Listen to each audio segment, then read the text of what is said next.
From Korea to Germany. From Alaska to Puerto Rico. All over the world, the men and women of your army are on the alert to defend our nation, you, the American people, against aggression. This is the big picture.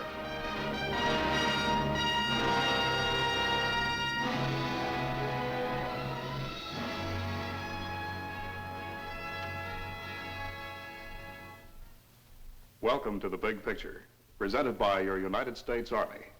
I'm Captain Carl Zimmerman. Your Army is aware of its responsibility to turn out first-class citizens as well as first-class fighting men. That's why it provides news, information, and education for all its personnel. In fact, it's possible for a soldier to leave the Army today far better educated and informed than he was when he came in. It's the soldier's responsibility, just as much as it is yours, to be aware of the problems facing our country today, here and abroad. Let's see now how your Army encourages its men and women to keep informed.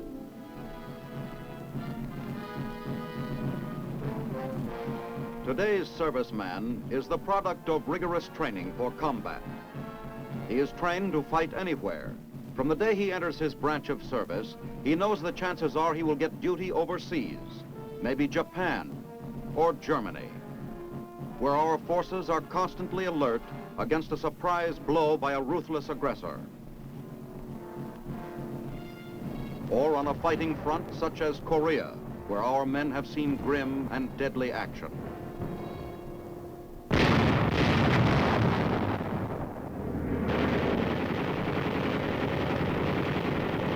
Despite such word-juggling terms as Cold War, Hot War, or police action, he is fighting a major battle in a campaign in which his country's survival is at stake.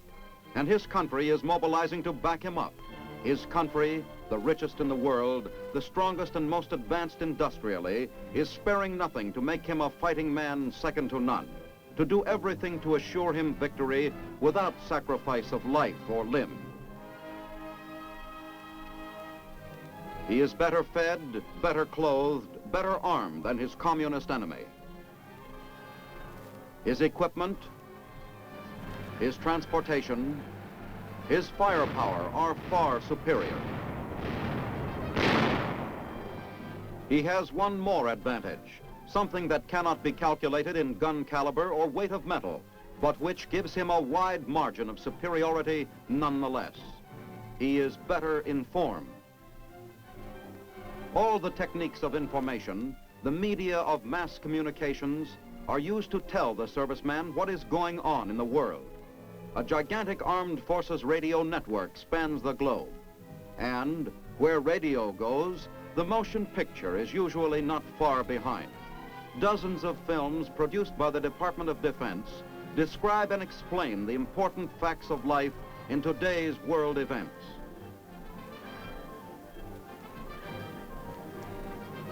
And of course, the mighty printed word, in a variety of forms, tells him the issues, the basic facts, and the pros and cons. The communist soldier gets information of a sort, censored and twisted by a political officer, an official interpreter who makes sure the news is presented in accordance with the party line, regardless of omission or distortion. Belief comes ready-made. Conviction is injected by the needle of false propaganda.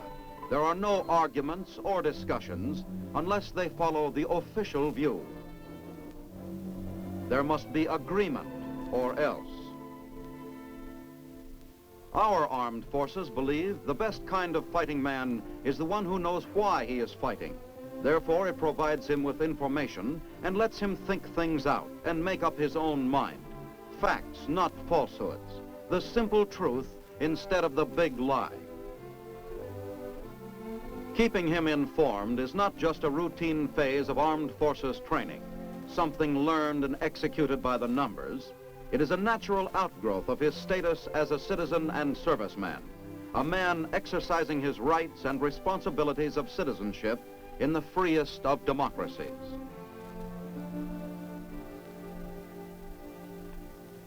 Representative government is kept alive by the participation of the average citizen in free elections and in the expression of public opinion.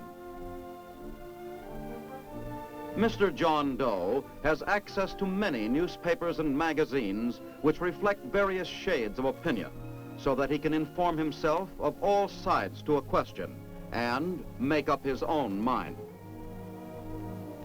That is the heart of freedom, the right to make up one's own mind, and to speak and act freely without fear, as long as the public welfare is not endangered. It is a right guaranteed in the Bill of Rights, and the foundation of that right is keeping informed, for without facts, there can be no opinion or discussion.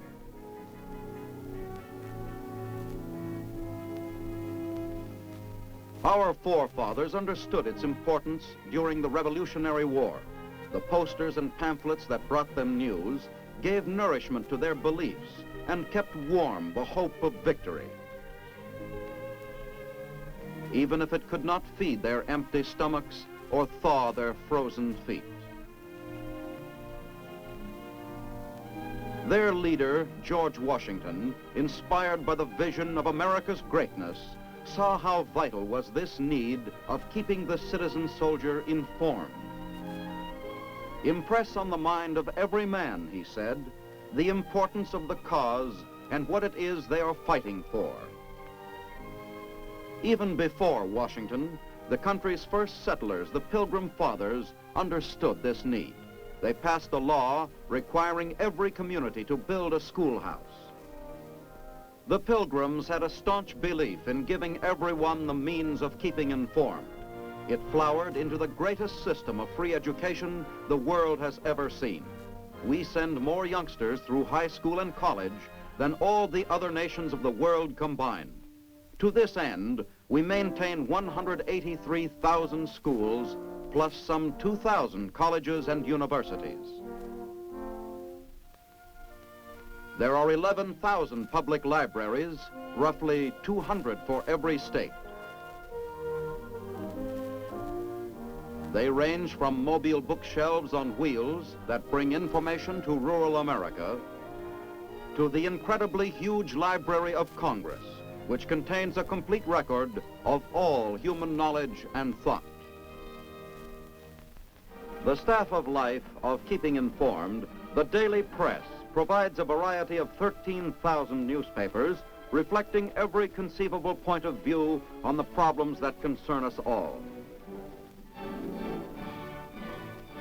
Magazines provide an even greater assortment, over 20,000, many of them devoted exclusively to news and opinion.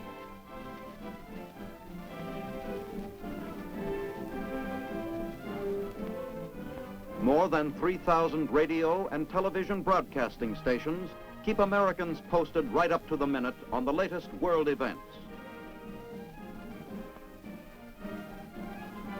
Over 40 million Americans get a supplementary news diet every week by watching newsreels in more than 18,000 theaters.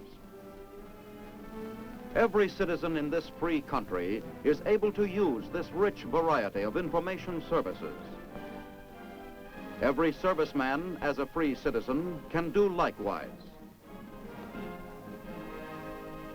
Recent history has shown us the terrifying results when men fail to examine the facts and refuse to seek the truth by themselves. When they turn over that right and that responsibility to one man, they not only surrender their minds, but their hearts and souls as well.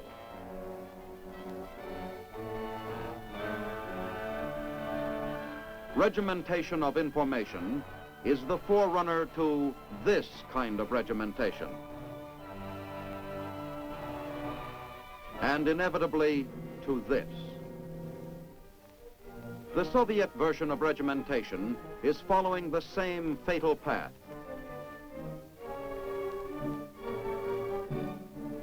When the people of communist countries are not permitted to look beyond the Iron Curtain, when they are unable to inform themselves about the rest of the world, of the nature of other people, their hopes and feelings, they become robots, puppets, passive and unthinking, submissive to the orders of dictators,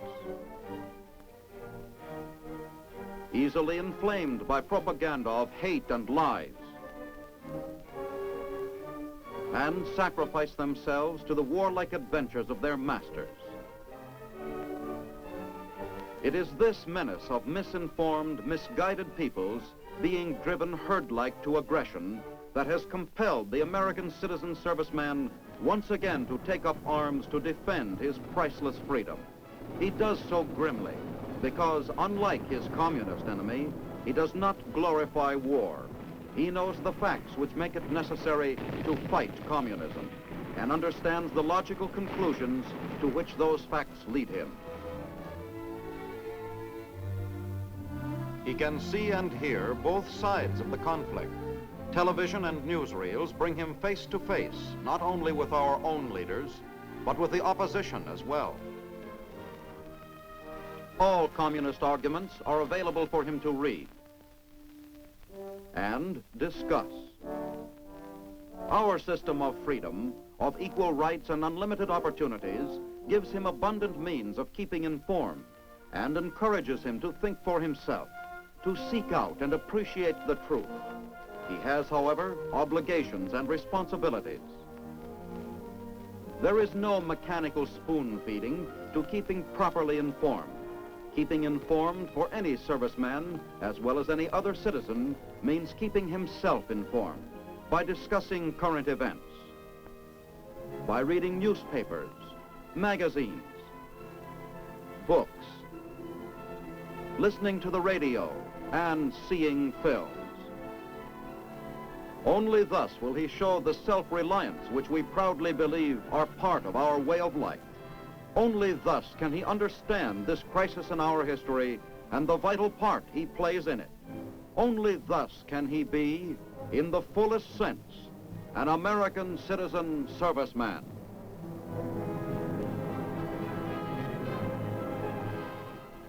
By keeping him informed, your Army encourages the American soldier to have independence of thought and belief, an independence which belongs to him as an American citizen. We'd like to tell you about information in the Army and have you meet Major John Danzenbaker of Ambler, Pennsylvania, who was the I&E officer with the Army's 3rd Division in Korea. Well, John, tell us about the men in the 3rd. How did you keep them informed? Well, Carl, for radio, we had all the facilities of the Far East Network, which included several mobile transmitters in Korea. For newspapers, we had the Stars and Stripes and our own 3rd Division newspaper. Then, of course, whenever there was an opportunity, the unit commanders brought their men up to date on the current situation by means of discussion. Well, that meant then that the soldier in Korea was getting the same news, the same information that the people back home were getting, right? I think so, Carl. The radio and the Stars and Stripes both had full access to all the commercial news services. Mm-hmm. Did all the soldiers see the newspapers, John?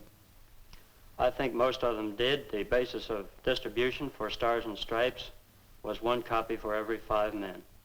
Well, certainly, John, it was difficult to prepare a newspaper in Korea. You mean our 3rd Division newspapers? Mm-hmm. Well, of course, there were some problems, but I think we overcame them. We had a very fine crew there. I used one man as a reporter. He visited the units almost all the time. He actually went out on combat patrols.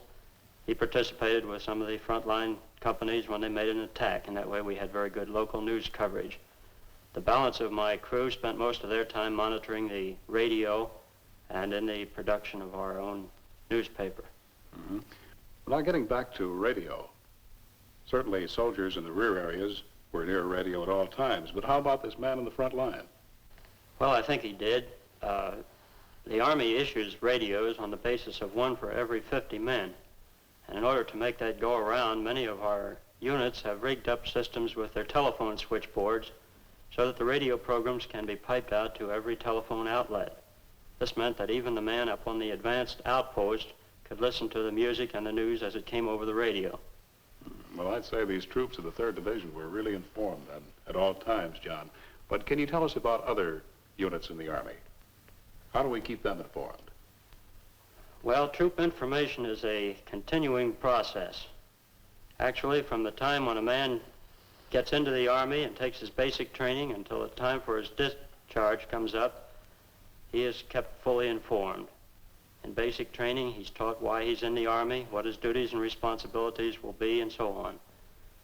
As he joins a unit, this training continues. Prior to the time when he goes overseas, he is told something about what he may expect in his overseas assignment. Thank you, John. In keeping the soldier informed, the Army feels he's a better soldier. And in furthering his education while he's in uniform, he becomes a better soldier too. Now we'd like to tell you about Army education. Most of us Americans are so used to our good schools that we're inclined to take education for granted. Some of us look to the trades, others to the business world or the professions. No matter which we choose, we know that education pays off in better jobs with greater opportunities.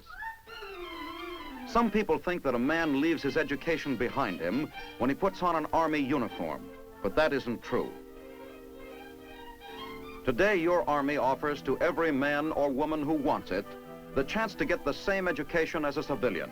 No matter what his rank or race, he can finish high school, get college credits, or learn a trade. In any part of the world, your Army is prepared through the Army Education Program to help each soldier get the education he needs for his future. Group study is the first of 3 methods of learning available to the soldier. To bring the education program to soldiers, wherever they are stationed, there is an education officer. He is there to help a man plan his off-duty education. There are hundreds of class subjects available in group study courses, everything from arithmetic to atomic physics. There is classwork in high school and college science, and in some places, even the classrooms and laboratories of local schools and colleges are open to the men and women of your Army who want to learn. There are field trips in many subjects for new experiences and learning. Your Army has 2 good reasons for encouraging this civilian-type education. First, experience during World War II revealed that the better educated soldier is generally capable of doing a better job. Second, these courses of study can be used by the soldier to help qualify him for promotion. In the long run, the main benefit is enjoyed by the soldier student himself by learning. Instructors, civilian or uniformed, are picked for their job because they know their subjects. They use the most up-to-date materials and equipment.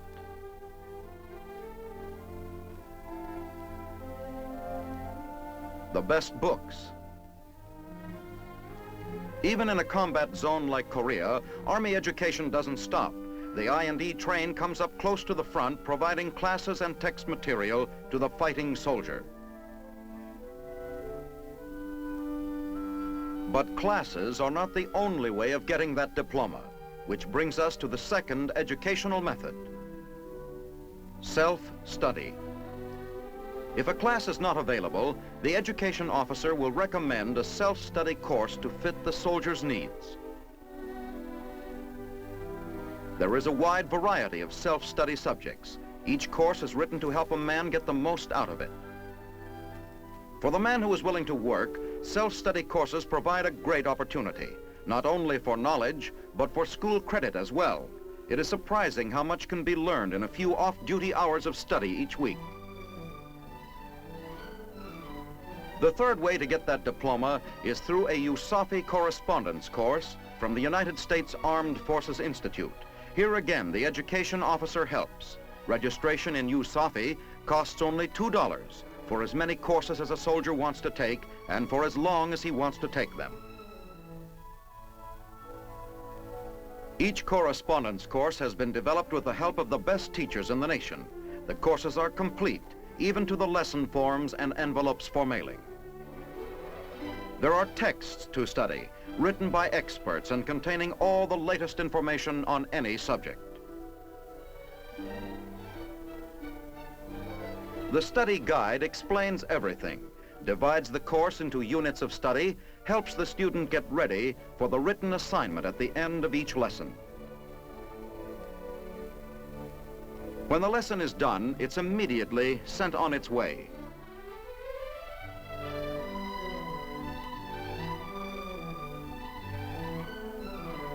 In no time at all, it is at the nearest unit of the United States Armed Forces Institute, the biggest school in the world. Soon the lesson is in the hands of the instructor who will grade it. Not just any instructor, but the one assigned to the student. In this way, the instructor gets to know the student and his work and takes a personal interest.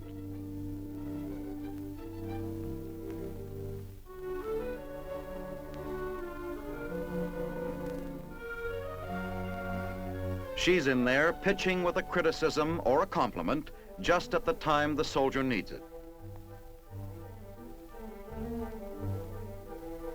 It doesn't take long to complete the courses, not with everybody on the soldier's side, helping him to prepare for his end-of-course tests. Even here in Korea, the I&E truck of a fighting division arrives at the front line so the education officer can assist the soldier tackle another lesson, another step toward better education, or perhaps a diploma from the school back home. When the principal of the school back home receives the end-of-course marks, he applies them as credits. There is credit, too, for a man who has learned from the books he has read and from the knowledge gained from mastering Army skills in his regular military training. A general educational development test measures this knowledge gained through service experience and training. With the help of the education officer, USAFI, and the principal of the school back home, wherever a soldier may be stationed, he can still graduate from his own school.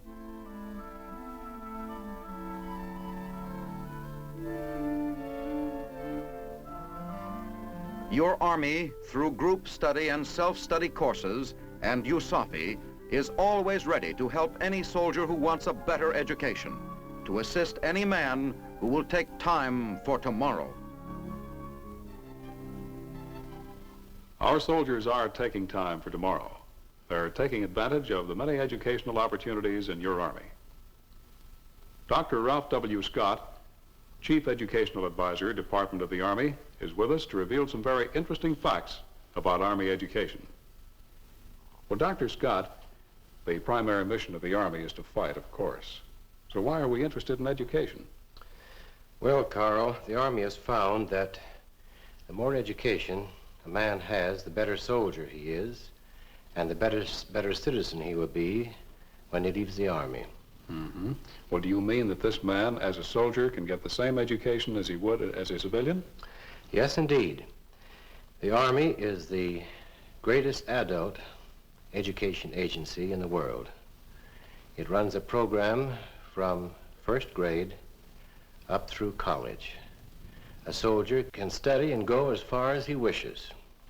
A few figures might interest you. More than 30,000 soldiers were granted 4th and 5th grade certificates last year. And the overall figure for overall participation was 240,000. Well, that's all right here in the States, where you have all the facilities available, but how about overseas? Overseas, the program is just as extensive as it is in the States here. It might interest you to know that 3 great American universities have gone overseas to offer courses to soldiers. In Europe, for example, the University of Maryland offers courses in more than 60 centers.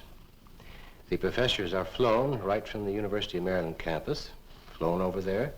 The same courses are given there as on the campus. A student can get his degree in Europe without ever having seen the Maryland campus. There are over 5,000 men enrolled in Maryland overseas. The story is somewhat the same in the Caribbean area, where the University of Louisiana State, to be exact, is offering courses to the soldiers. And in the Pacific, the University of California has many centers for soldiers to study in. Well, now, Doctor, how about Korea, where the soldier is in combat? You might think that in a combat area like Korea that the soldiers would not have time to study, but that is very far from the truth. In fact, last month, we found that more than 30,000 soldiers were enrolled in correspondence courses in Korea. Sometimes they are studying within sound of artillery fire. We take those courses to them. We take all the educational facilities to them through educational trucks, which go everywhere where the soldier is. And there's, in addition, an educational train, which goes up the track to the front line as far as it can, perhaps in sound of artillery fire. And there the soldier can relax and read in the library that's on the train. He can take a test, or he can buy a correspondence course. And these soldiers are eager for education, even in Korea. This eagerness was illustrated in a rather amusing way in a letter of which I saw a copy the other day. The soldier was sending in his weekly lesson in a correspondence course. He was late, 2 weeks late. He said, "I'm very sorry, sir, that this lesson is 2 weeks late, but my wife gave birth to twins this last week. I promise, however, that this will not occur again." But all humor aside, the soldiers are very earnest and much interested in their educational opportunities in the Army. Thank you, Dr. Scott. We'd like you to remember those two letters, I and E, information and education.